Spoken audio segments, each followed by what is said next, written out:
अस्सलाम वालेकुम स्टूडेंट्स हमारा आज का टॉपिक है chapter 4.2 addition of forces. Students force को ऐड करने से पहले हम थोड़ा सा फोर्स का इंट्रो पढ़ लेते हैं कि what is force. Force students किसी भी ऑब्जेक्ट्स की वो प्रॉपर्टी है जो पुश एंड पुलिंग के लिए यूज़ होती है, या यूँ कह ले कि a tendency of property of object that it brings back to its rest from motion and motion से जो किसी ऑब्जेक्ट को रेस्ट पे लाया जाता है या फिर रेस्ट से किसी ऑब्जेक्ट को इम्पोज किया जाता है उस पर मोशन कंटिन्यू करने के लिए, ये एक फोर्स होती है और इसको हम स्टूडेंट्स न्यूटन में मेजर करते हैं। तो आज हमने उसकी एडिशन स्टडी करनी है कि फोर्सेस को हम कैसे ऐड कर सकते हैं। स्टूडेंट्स मैंने यहाँ पे लिखा हुआ है force as a vector quantity. First of all force एक वेक्टर क्वांटिटी है, it is both magnitude in direction. So इसको हम जस्टिफाई कर लेते हैं कि what is magnitude and what is direction. Okay, ये जो वर्ड है हमारे पास मैग्नीट्यूड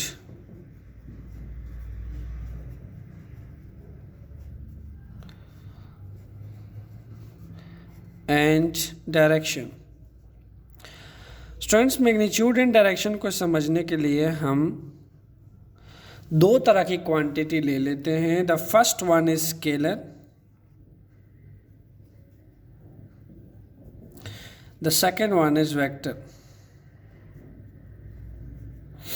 स्केलर स्टूडेंट्स हमारे पास ऐसी क्वांटिटी होती है जो सिर्फ और सिर्फ मैग्नीट्यूड से वेल एक्सप्लेन्ड होती है। मैग्नीट्यूड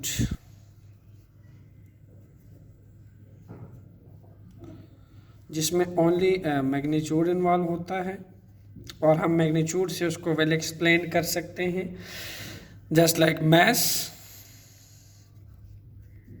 ओके, मैस जो है ये एक स्केलर क्वांटिटी है जिसको जस्टिफाई किया जाता है मैग्नीट्यूड से। ओके, सिमिलरली वेक्टर जो है उसमें स्टूडेंट्स मैग्नीट्यूड एंड डायरेक्शन दोनों इन्वॉल्व होती है। मैग्नीट्यूड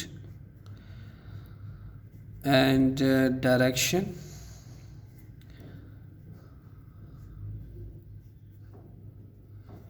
दोनों ही इन्वॉल्व होती हैं, यानी दोनों से हम उसको एक्सप्लेन करते हैं। ओके स्टूडेंट्स, मैथ्स को एक्सप्लेन करते हुए देखें, हमारे पास अगर 5 kg मैथ्स है जिसमें 5 जो है वो एक न्यूमेरिक वैल्यू है,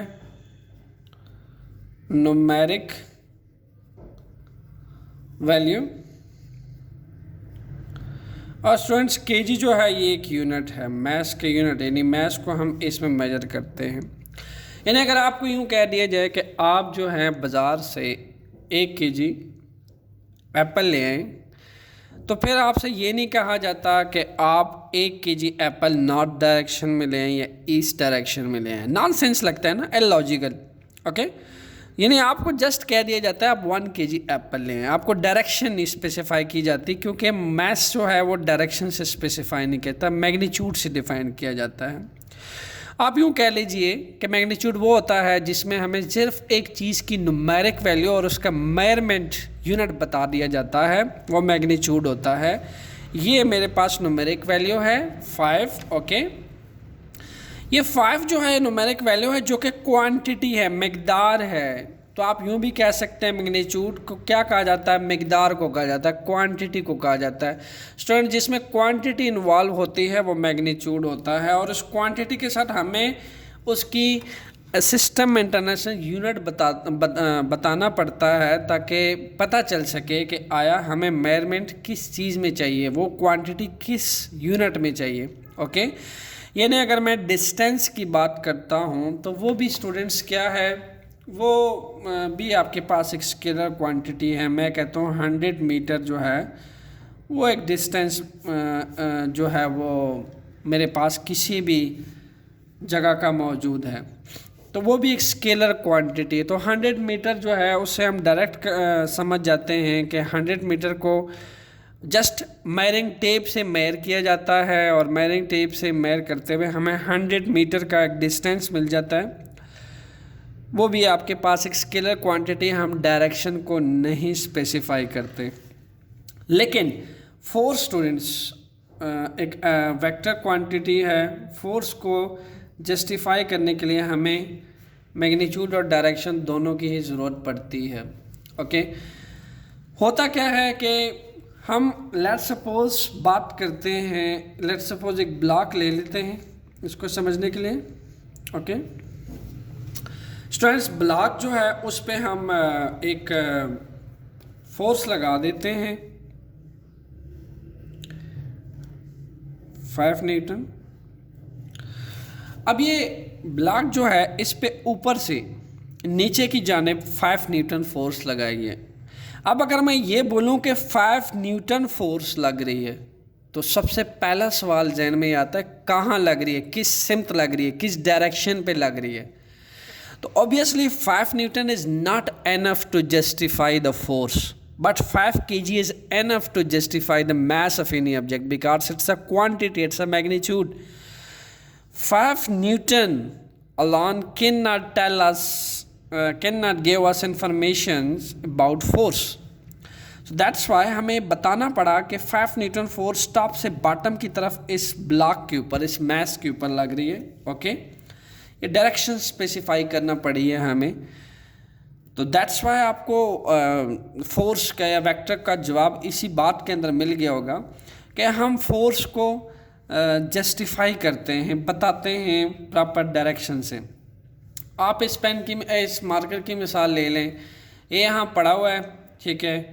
अब मैं इसको कहूँ कि इस पर 1 न्यूटन की फ़ोर्स लगाएं, 1 न्यूटन की फ़ोर्स, ये पेन ऐसे पड़ा हुआ है। आपका पहला क्वेश्चन ये होगा कि किस डायरेक्शन में फ़ोर्स लगानी है। लेकिन अगर मैं आपसे कहूँ कि इस पेन का मैस क्या है, सो ये इलॉजिकल होगा कि आप मुझे ये कहें कि इसका जो इसका मैस कैलकुलेट करने के लिए मुझे डायरेक्शन बताएं। It's will be nonsense, illogical.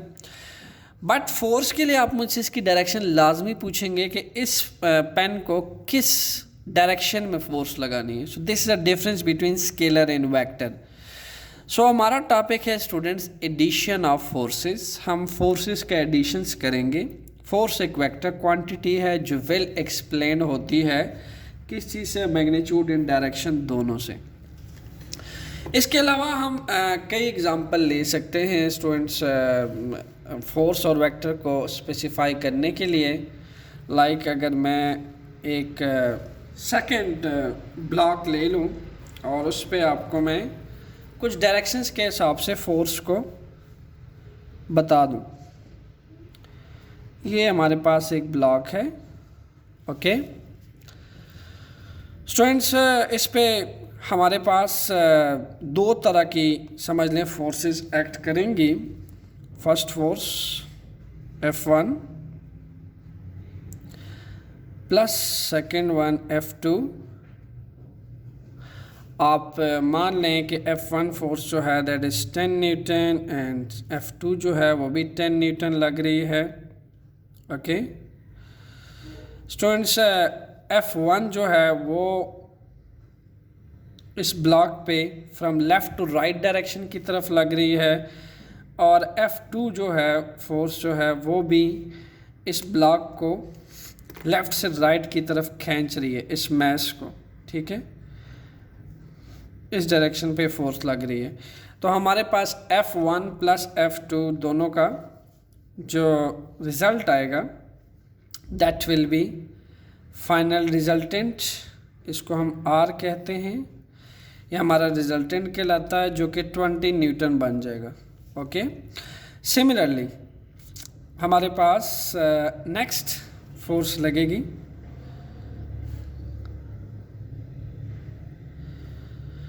Ten Newton. Let's suppose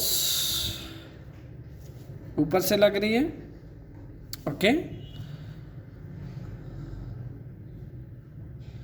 इसको हम F1 कह देते हैं। और 10 न्यूटन जो है वो आपके पास मैं इसकी डायरेक्शन ज़रा चेंज कर लेता हूँ, इसको हम F2 कह देते हैं, और ये भी आपके पास 10 न्यूटन है। तो जो नेट रिज़ल्ट आएगा फोर्स का, चूँकि ये 10 न्यूटन ऊपर से नीचे की तरफ लगेगी टॉप टू बॉटम, और 10 न्यूटन नीचे से ऊपर को लगेगी, that will be also 10 Newton. तो अगर आप सोचें कि आपका दोस्त है और वो किसी भी ऑब्जेक्ट को नीचे से ऊपर की तरफ खींच रहा है और आप ऐसे खींच रहे हैं, तो क्या होगा, वो ऑब्जेक्ट के ऊपर जो नेट फोर्स लगेगी वो ज़ीरो हो जाएगी, बिकॉज ये फोर्सेस एक दूसरे को इक्विलिब्रियम में कर देंगे, बैलेंस कर देंगे, दैट्स वाई नेट रिजल्ट आपके पास ज़ीरो आएगा। तो यहाँ पे स्टूडेंट्स हमारे पास 0 न्यूटन रिजल्टेंट आएगा। ओके, अब हम फाइनली, ये तो था कुछ डायरेक्शंस का कंसेप्ट था जो थोड़ा सा मैंने आपको बताया। आपके फोर्स को जो है वो एक वेक्टर क्वांटिटी है, और ये बोथ मैग्नीट्यूड एंड डायरेक्शन से जस्टिफाई होती है। यहाँ पे मैंने लिखा है force are not added by ordinary arithmetical rules.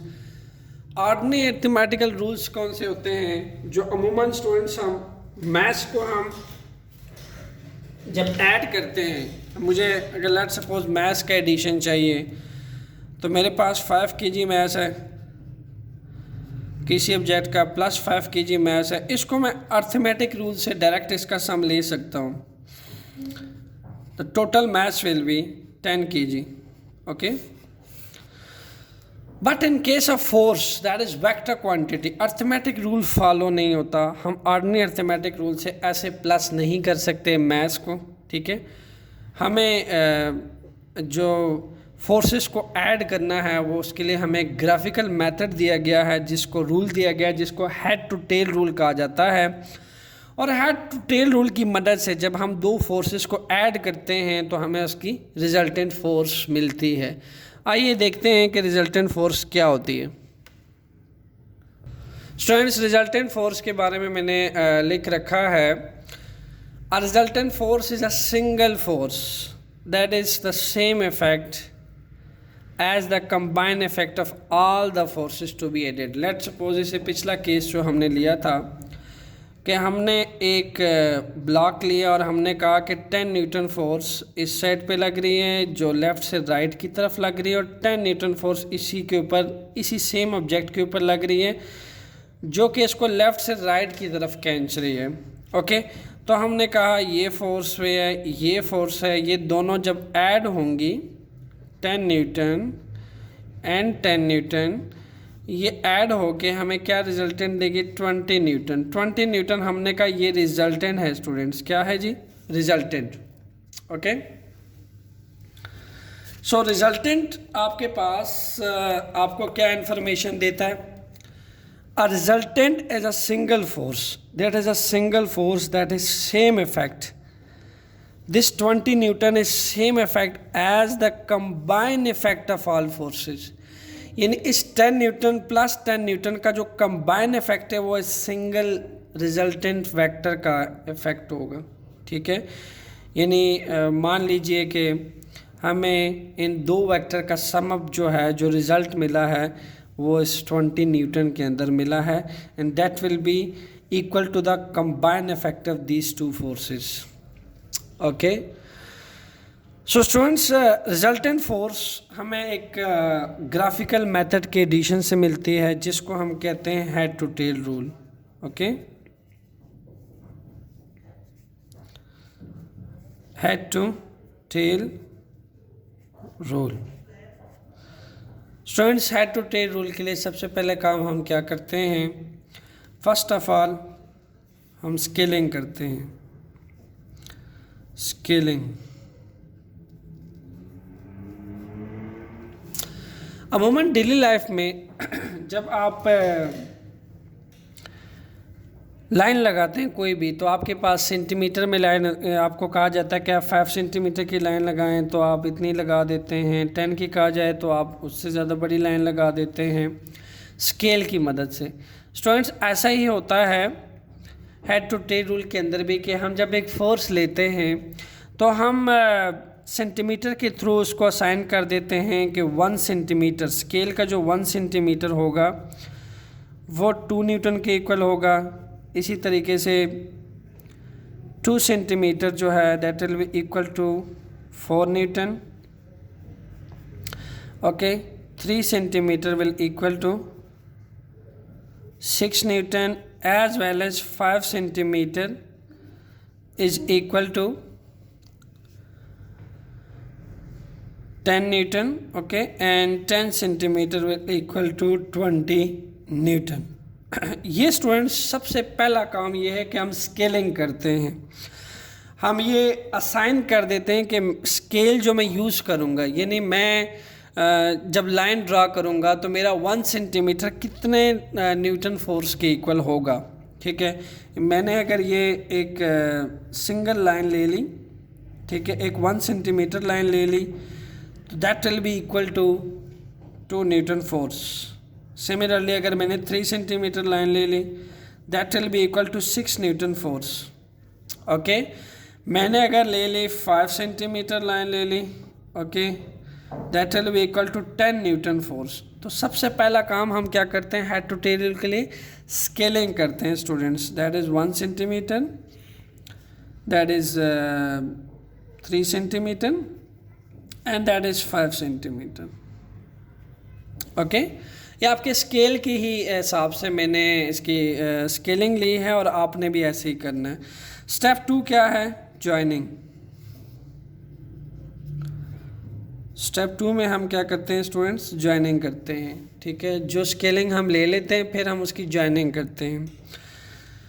सो हम अगर इन 3 फोर्सेस को एडअप करना चाहते हैं तो नाम से जाहिर है स्टूडेंट्स, सबसे पहले तो मैं आपको हेड टू टेल रूल की ज़रा इंट्रो करा दूं। होता क्या है कि आपके पास एक जो वेक्टर होता है, ठीक है, कोई भी, उसके स्टूडेंट्स 2 पोर्शन होते हैं। एक उसका टॉप होता है, ये वाला एरो, इसको हम कहते हैं हेड। ओके, एक स्टूडेंट्स इसका होता है बॉटम, ये, इसको हम कह देते हैं टेल। अब नाम से जाहिर है head to tail rule, head to tail rule, यानी आपको हेड को किससे जोड़ना है, टेल से जोड़ना है। हेड को टेल से मिलाते जाना है और जितने भी फोर्सेस हैं वो एडअप करते जाना है। जैसा कि अगर मैं इन फोर्सेस को मान लें कि ये 3 फोर्सेस हैं, F1, F2, F3, इन तीनों को ऐड करना चाहता हूँ तो हेड टू टेल रूल के अकॉर्डिंग ये कैसी ऐड होगी। मैंने स्केलिंग कर ली है, अब मैं स्टेप 2 फॉलो करने जा रहा हूँ, जॉइनिंग। जॉइनिंग के लिए हम head to tail rule, head को मिलाते हैं सेकंड वेक्टर की टेल से, एंड देन फिर सेकंड वेक्टर की हेड को अगेन उसके टेल से मिलाते हैं, यानी हेड टू टेल। देखिए मैं अब इसको फाइनली ड्रा करने लगा हूँ। This is the first one, F1, okay, head to tail. अब ये एड अप होगा सेकंड वेक्टर की टेल से। ये देखिए, ये फर्स्ट का हेड था, इसको मैंने जोड़ा किससे, F2 की टेल से जोड़ा मैंने, दिस वन इज F2। फिर अगेन हेड टू टेल, फिर आप जोड़ोगे head to tail of third vector F3। तो F1 के हेड को F2 की टेल से जोड़ा, फिर F2 के हेड को अगेन टेल से जोड़ा, बिकॉज रूल का नाम क्या है, head to tail. First vector का हेड, सेकंड वेक्टर की टेल, सेकंड का हेड, थर्ड की टेल। सो ये जॉइनिंग आपने इसी रूल के अकॉर्डिंग करनी है और इसी रूल के स्टूडेंट्स। अब जो इसका रिजल्टेंट है ना, ऑब्वियसली इन तीनों को मैंने ग्राफिकल मेथड से ऐड किया है। इसका रिजल्टेंट अब मुझे किससे मिलेगा, लास्ट वेक्टर से, यानी रिजल्टेंट वेक्टर से, जिसके बारे में ये मैंने स्टेटमेंट लिख रखी है। A resultant force as a single force that is the same effect as the combined effect all the force to be added. तो रिजल्टेंट फोर्स का सेम इफेक्ट होगा, यानी मैं इस रिजल्टेंट को जब ऐड करूँगा, इस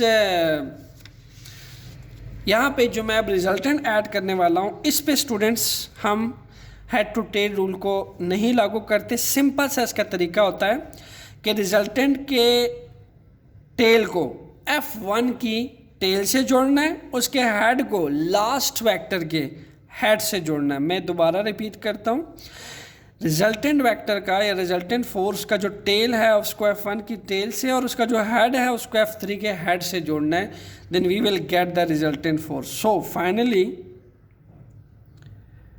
देखिए, this will be a resultant and this will be okay. हम इसके ऊपर एरो डालते हैं। मैंने रिजल्टेंट के टेल को F1 की टेल से जोड़ा और इसके हेड को मैंने F3 के हेड से जोड़ा है। सो हम ये कह सकते हैं कि हमारा जो रिजल्टेंट है स्टूडेंट्स, ये इक्वल है किस चीज़ के, F1 plus F2 plus F3। Okay, यानी अगर मैं इसको समराइज करना चाहूँ तो 2 Newton plus 6 Newton plus 10 Newton, 10 plus 6 16, 16 plus 2 18 Newton. Students, अब हम इसको ये कह सकते हैं कि अगर मैं इन तीनों फोर्सेस को, जो कि वेक्टर फोर्सेस हैं, इन तीनों को ऐड करूं, जो कि ऐड करके 18 न्यूटन आता है, इस 18 न्यूटन का बिल्कुल एक सिंगल फोर्स है, ये एक सिंगल फोर्स है, देखिए this one is single force. इस सिंगल फोर्स का सेम इफेक्ट होगा जो कंबाइन इफेक्ट होगा इन तमाम सिंगल फोर्स का जो ऐड हो रही हैं, that will be a same effect of all these forces that add up and we will get a resultant force. Okay, we will get a resultant force. यही हमें head to tail rule कहता है कि सबसे पहले तो vector quantity जितनी भी है उनको हम ग्राफिकल मेथड से ऐड करते हैं, बिकॉज वो स्पेसिफाई नहीं होते मैग्नीट्यूड से। ठीक है, ये देखें इनके मैग्नीट्यूड हैं, ये 2 न्यूटन 6 न्यूटन 10 न्यूटन, ये फोर्स के मैग्नीट्यूड है। But this 2 Newton 6 Newton and 10 Newton alone cannot justify about force. We also need a direction to specify these 2 Newton, 6 Newton and 10 Newton force respectively. So that's why we assign the direction. F Newton इस direction पे लग रही है, F2 इस direction पे लग रही है, F3 इस डायरेक्शन पे लग रही है। अगर हमें इसको ऐड करना है देन हमें एक सिंगल फोर्स इसको एडअप करवाती जिसको रिजल्टेंट फोर्स कहते हैं, और इस रिजल्टेंट फोर्स का सेम इफेक्ट होता है जो कंबाइन इफेक्ट होगा। इन तीनों को कंबाइन इफेक्ट जो होगा वो एक सिंगल फोर्स के इक्वल होता है जिसको रिजल्टेंट फोर्स कहा जाता है। ओके स्टूडेंट्स, मुझे कंफर्म है कि आप श्योर हो गए होंगे कि कैसे हम फोर्स को ऐड करते हैं। इन केस अगर आपको कोई क्वेश्चन है इसके अलावा तो मुझे कमेंट करके बताइए।